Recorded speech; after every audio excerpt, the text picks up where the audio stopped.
कहाँ हो सजानपुर के पहलवानों, आज हम आपको बताएंगे प्रोटीन बीन्स के फायदे। इसके 100 ग्राम में आपको मिल जाता है 46 ग्राम प्रोटीन, जो कि अंडे से दुगना, चिकन से भी दुगना और स्प्राउट से भी 5 गुना ज्यादा प्रोटीन आपको मिल जाएगा इस रोस्टेड एडमामे में। ये रोस्टेड एडमामे दुनिया के सबसे लीनेस्ट प्रोटीन में से एक होता है और ये आपको बॉडी बनाने के लिए जो कम कैलोरीज आपको चाहिए होती हैं और ज्यादा आपको प्रोटीन चाहिए होता है तो वो आपको इसमें मिल जाएगा।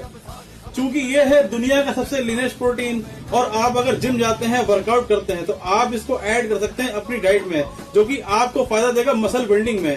अगर आप जिम नहीं भी जाते हैं फिर भी आप इसको अपनी डेली डाइट में ऐड कर सकते हैं, ये आपके लिए बहुत ज्यादा फायदेमंद है। इसको खरीदने के लिए आप आ जाइए हमारी शॉप पर और हमारी शॉप का पता है केरूगंज, खोया मंडी, शाहजहांपुर। अगर आप चाहे तो गूगल मैप में भी सर्च कर सकते हैं मारवाड़ी ट्रेडर्स ड्राई फ्रूट लिख करके, उसमें आपको हमारी लोकेशन मिल जाएगी और आप उसको ट्रैक करके हमारी शॉप पर आ सकते हैं।